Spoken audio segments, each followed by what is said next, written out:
Hey guys, I'm here with Brett Contreras, and we're going to discuss a hot topic, which is squats versus hip thrusts. We see a lot of information on that in social media, and Brett, I just want you to shed some light on this. Okay, so first of all, my PhD thesis was kind of on squats versus hip thrusts. It was a long title, but basically my professor let me do it on whatever I wanted, and I was interested in looking at squats and basically EMG activity, and then hip thrusts, and then we did some other stuff with training studies. And recently a study was published, and this just got blown up. Like every powerlifter and every hip thrust hater shared it. The problem was the study was fake. So my colleagues basically looked at the statistics behind not just that paper, but this group of researchers is Barballo and Paulo Gentile. And basically all of Barballo's papers are questionable in statistics, but my colleagues are a lot smarter than me in statistics. I identified that some of their papers were false just looking at the data. It was way too neat. I remember a few years back, I was looking at a study and I'm like, this is fake. Like, there's no way data ever comes out this neat. You know, I've been on 50 papers, published peer-reviewed papers, and, you know, I've been involved in a lot of data collection. It never looks that neat. So I remember thinking their work was fake years ago. And then when this study was published, I'm like, this can't be true. Like, no group of women are stronger with squats than hip thrusts. And if you were weak in the hip thrust, you'd go way up, you'd go up way more. Like, I just had the first strength lifting competition where we did squats, hip thrusts, deadlifts, bench press, chin-ups, and military press. And come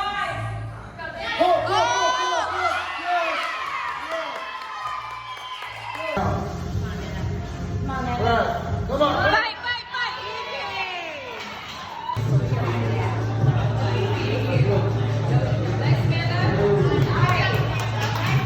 The girls were like triple their strength on hip thrust than they were squats or something. I think we averaged the 11 girls averaged like a 225-pound squat or something like that, but they averaged like a 500-pound hip thrust. So it was like 2.2 times, and that's across the board in gyms that train both lifts, okay?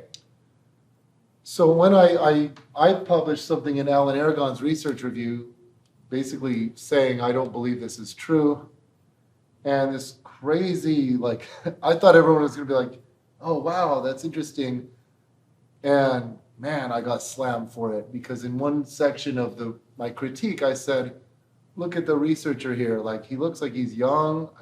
Do you think this guy, like, basically is like breaking, like he's creating world champion squatters in 16 weeks, training them 1 day a week in squats with a weird protocol? Anyway, I wish I could upload my critique, because it was a really detailed critique. It was like, I don't know, like 16 pages or something like that. And it was very thorough. And if you'd read that, you'd come to the same conclusions as me. But then my colleagues came out with something that was way more their statistical knowledge. They came up with statistical methods that haven't even been used before. They want to publish these findings. So anyway, that's Andrew Vygotsky. He was the lead author on the white paper. I think it was called like Improbable. I can't remember the title of it, but that's Andrew Vygotsky's work. And then Greg Nuckols wrote a blog post, kind of like covering their findings in more layman's terms. Now, I haven't really addressed what I think about squats and deadlifts. And first of all my clients do both, okay? If you were just looking at EMG, well, I'll talk about my PhD thesis. If we're just looking at EMG, hip thrust outperforms squats. And a lot of that has to do with, where you get peak glute activation. The highest glute activation you get is at full end range hip extension, where the glute fibers are the shortest, okay? Now, my colleague Andrew Vygotsky, he's like freakishly smart. Recently, there's been some papers published that EMG activity doesn't fully equal like the electrical activity, like it doesn't fully measure the voltage or whatever, or the motor unit recruitment at that point in time. It has a lot to do with the geometry and the, the innervation zone and things like that, and maybe affects the shape and like the nerves and things like that. So it can be used as a direct measure. You also can't just say, well, this exercise has a higher EMG, so it definitely has greater muscle hypertrophy.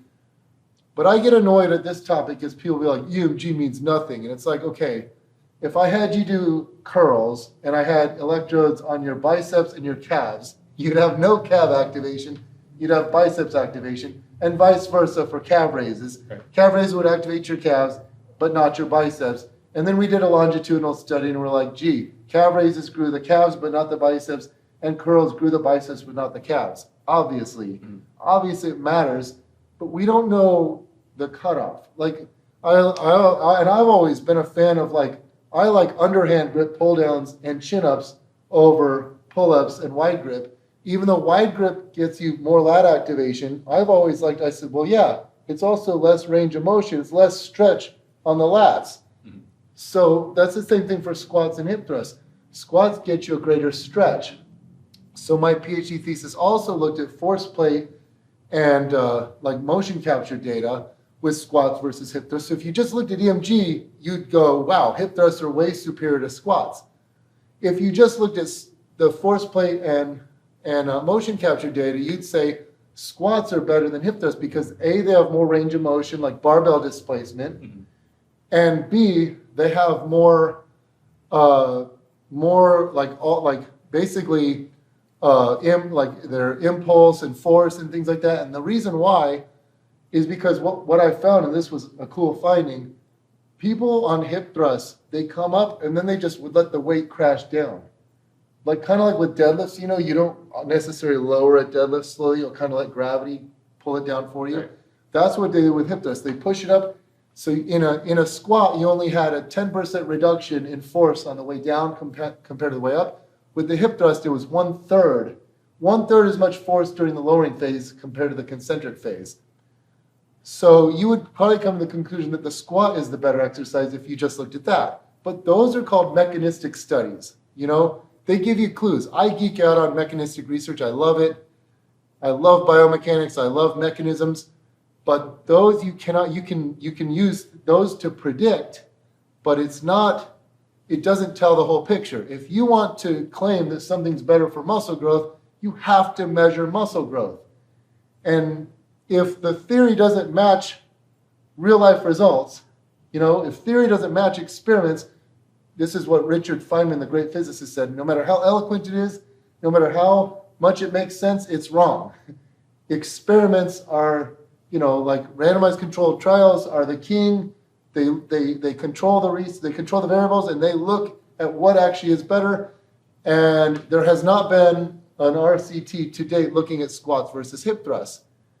Now, here's my problem with an RCT. So if you did a training study on squats versus hip thrusts, the peer reviewers aren't going to pass, they're not going to accept the paper unless you control volume, right? Yep. You'd have to say, look, we gave both groups 3 sets of 10 with 70% of 1 rep max twice a week for 8 weeks or something, utilizing progressive overload. And then, what would you predict that would happen? I still think hip thrust would reign supreme, but when you squat, you feel it a little more in the lower glutes. You don't get high EMG activity in the upper gluteus maximus with squats. You get much higher with hip thrusts. People have different squat mechanics as well, right? Yeah. Because you look at me and I have very long femurs. Yeah, you fold like an accordion, like right. me. Same with so me. yeah. So we don't get much. I don't think we get much glute activation. Actually, I think we get more glute activation from that. I've seen you write that. I think we get more glute activation than that. We're sitting back more, using the hips more. Whereas you look at these like Olympic squatters that are perfectly upright, and they don't need much erectors. Like they're all quads. If you ever use like not just Olympic shoes, but really elevate your feet and let your knees go way forward and stay super upright, you don't feel your glutes as much. You feel it like all in the quads. Like a super upright front squat or even a hack squat. I think when we fold over more, you use a little more glutes, but regardless, some people are better built for squats than others. And like with us, we probably can't do as much volume for squats because we lean so much, it ends up taking a toll on your back. Yeah. Because, the moment arm for the spinal erectors is or for the lumbar, basically the lumbar moment arm increases, the lumbar extension moment arm increases, and you put more torque on your back. So it might beat us up a little more. But here's my problem with an RCT, that sometimes they don't have a lot of ecological validity, because if you had a staunch peer reviewer, they'd say, well, you didn't control for the hip range of motion. And then so you're going, okay, I'm going to do a hip thrust, like a deep hip thrust, but I'm going to control for that same range of motion with the squat. And you got to control for tempo, and you got to control for volume. Your sets and reps have to be the same with the same load, the same percentage of 1RM, and the same frequency, the same everything, which I like. That should be a study. We should look at that study, but we should also look at a study where maybe you don't match the variables. If you were to say, I want someone's glutes to grow from squats, I wouldn't squat them 5 days a week. I'd have them squat maybe 3 days a week. That's all they can tolerate. Right. I remember when I actually interviewed John Bros back in the day for T-Nation, when I wrote for T-Nation, and it was like max out on squats every day. That was the title of the article. And I started doing that, and that was the first time I ever got knee pain, and my clients were getting hip pain. Like, not everyone can tolerate squatting every day.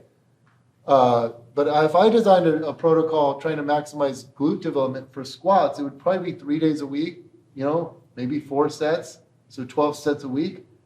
But if I was trying to maximize someone's glute growth with hip thrusts, I'd probably have them hip thrust 5 days a week. I'd have them do, first of all, I'd do like a DUP. I'd say Monday, Wednesday, Friday might be, like Monday might be 3x10, Wednesday might be 5x6, Friday might be, 3x20 or something like that. But on Tuesday and Thursday, I'd still have them, I'd probably do like body weight knee banded hip thrusts or something. Now you could say that's a different exercise because now you're doing abduction, but maybe I do really light hip thrusts, and I know they could recover from it.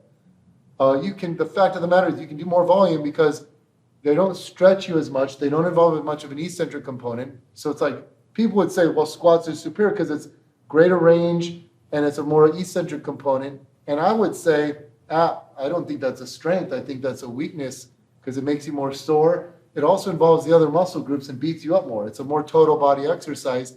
It hammers the quads, the erectors. I mean, people argue there's the squat or the deadlift is the king of all exercise because it beats you up. It's really hard. When you go down a squat, you kind of wonder if you're never going to make it up again. You wonder if you might die. Like when I do a 1 rep max squat, it's scary. You don't feel the same way with hip thrusts. And so for that reason, I think it's a weakness because you can hip thrust way more often. Right. Now, there's some debate over the mechanisms of hypertrophy. Everyone agrees that mechanical tension is critical. What's debated is whether muscle damage and metabolic stress are contributory. And some researchers think that it is, other researchers don't. If it is, it's likely that hip thrusts are better for metabolic stress, whereas squats would be better for muscle damage. So if those are legit mechanisms, then you should do both. And I think that's what, cool. We can argue to death over what's a better exercise, squats versus hip thrusts, but the beauty of strength and conditioning is you don't have to just pick one exercise. You incorporate both. Any reasonable person would say, let's do both. But we don't have a study as of yet. We need one.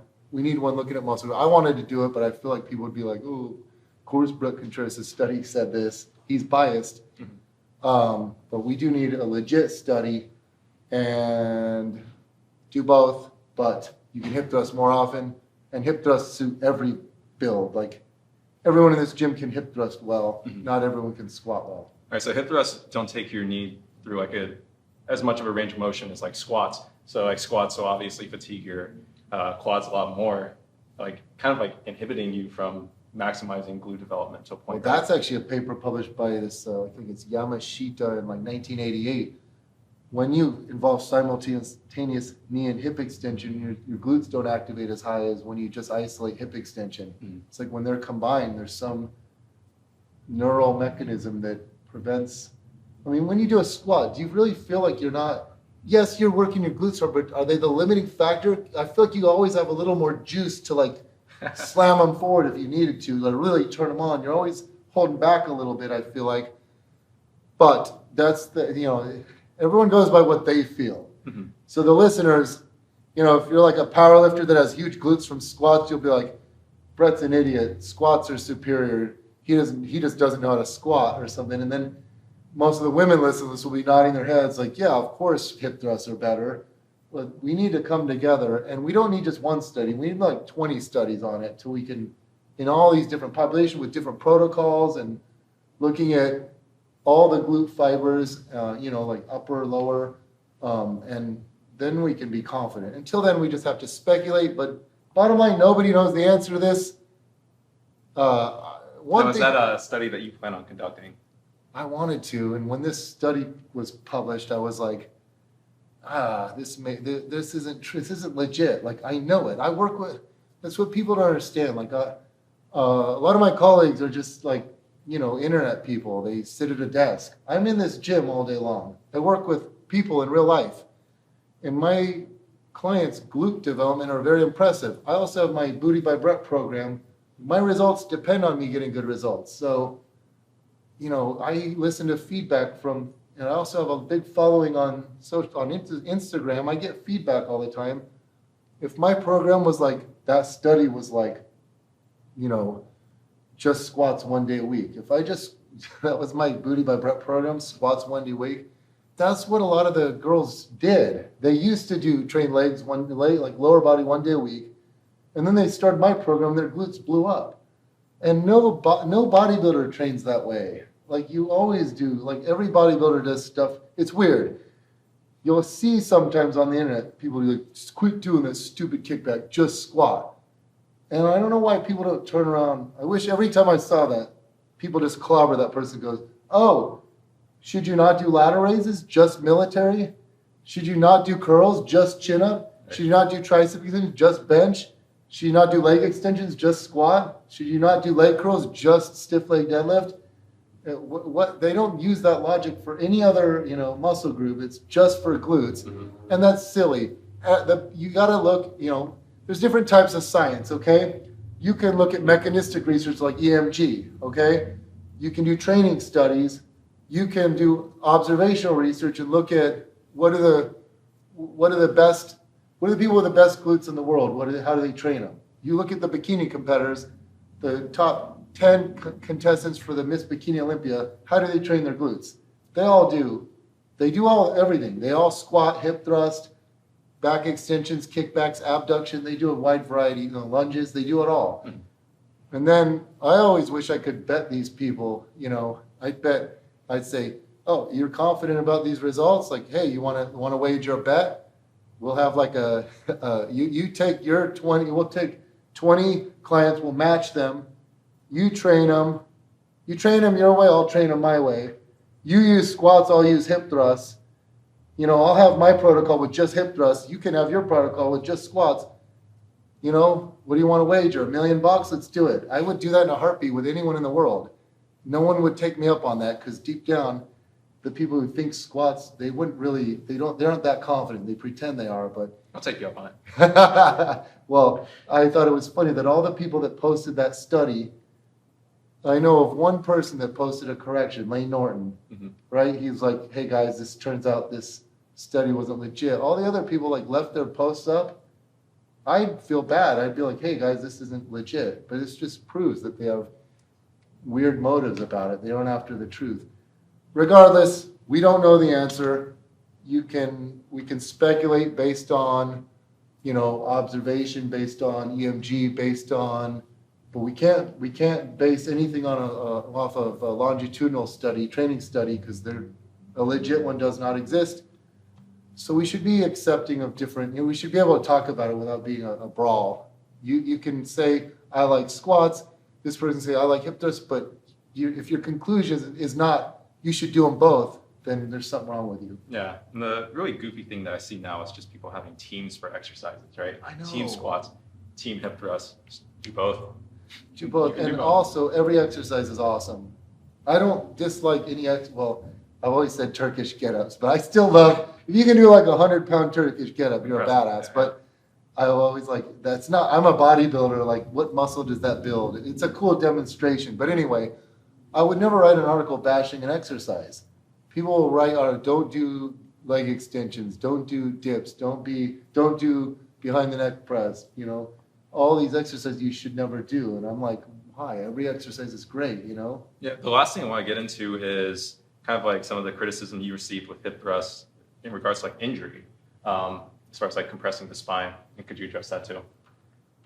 Well, recently there's been some speculation that you shouldn't posterior pelvic tilt at the top of the hip thrust because so it was kind of gone through phases. In 2006, when I first thought of hip thrust, I didn't think about spinal biomechanics. You just went as high as you could. And some of us like didn't naturally overextend the spine. Some people did though. They'd have chest up, they'd hyperextend their spine, they'd get back pain.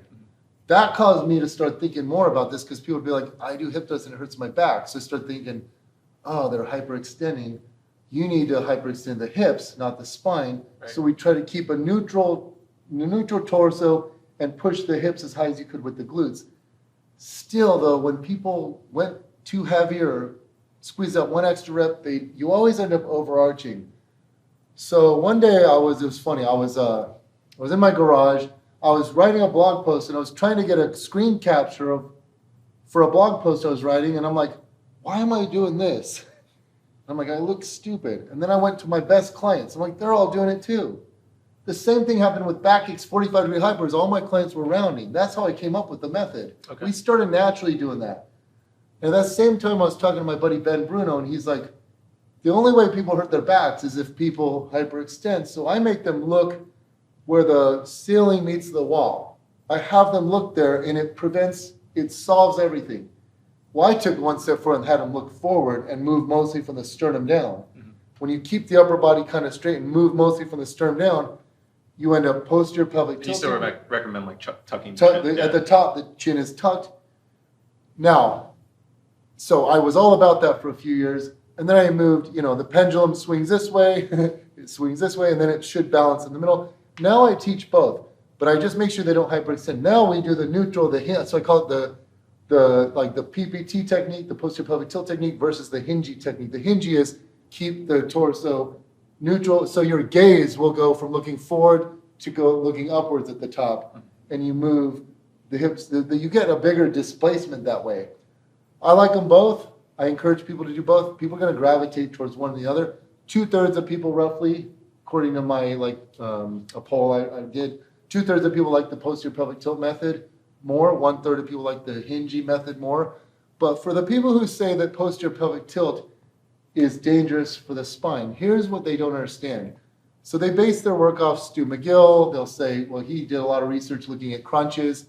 And I mean, I've been to Stu's lab. He has this rig that compresses, it takes a motion segment and compresses it. Like you've got like vertebrae, disc vertebrae, you compress it, and then you move it, flex, extend, maybe 10,000 cycles, and then you examine it, oh, you got a herniation at 8,600 cycles.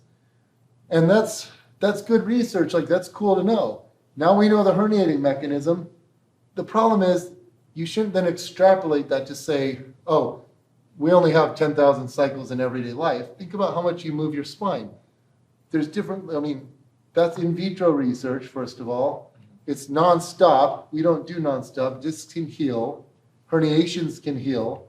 You can type into Google, PubMed, spontaneous regression of disc herniation. You get a bunch of studies showing they'll do an image of a disc herniation, and then 6 months later they'll run another image, and there's no evidence of that disc herniation.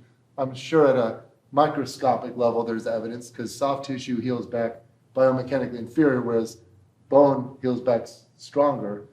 But nevertheless, it's in a constant state of flux, and discs can heal, and they can probably strengthen. There's some research showing that they can strengthen with running, but it wasn't high quality research. But anyway, logically, like Davis's law of soft tissue, Wolff's law of bone, stuff gets stronger according to the lines of stress placed upon it. So, but here's the thing. I'm not even saying you strengthen your disc with hip thrust. What I'm saying is like you could do like the cat camel stretch. You know what I mean? No one hurts their back that way because there's not a lot of.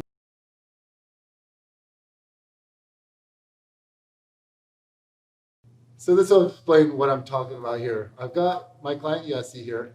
And first we're going to show the posterior pelvic tilt or the PPT hip thrust. So just, I like to start them at the top. Come to the top without thinking of anything, okay? So she comes to the top and I say scoot up this way just a little bit. Good. Okay. Now from here, come down, but don't touch down all the way. Come down. Now looking forward, move mostly from here down. Yes. Come down. So you don't see a ton of movement from here up. It's mostly from here down. Go for it. Keep going. Do some reps. So see the strong posterior pelvic tilt. And she looks forward. At the top, you got this chin tuck. At the top, pause right there. You see this is like hollowed out a little bit because she's posterior pelvic tilting. Okay, come down all the way. In contrast, this is the Hingey hip thrust. So about 2/3 of people prefer the PPT hip thrust. About 1/3 of people like the Hingey hip thrust. And with this, your torso kind of moves. It just hinges. Your torso is just one unit, okay? So her head is looking forward and then come up. Ends up looking up, come down, come up, push tall, push even taller. And with this, you're not, see that? See, it'll actually come up to the top, come high. She actually comes up a little bit, like come up as high as you can, like that.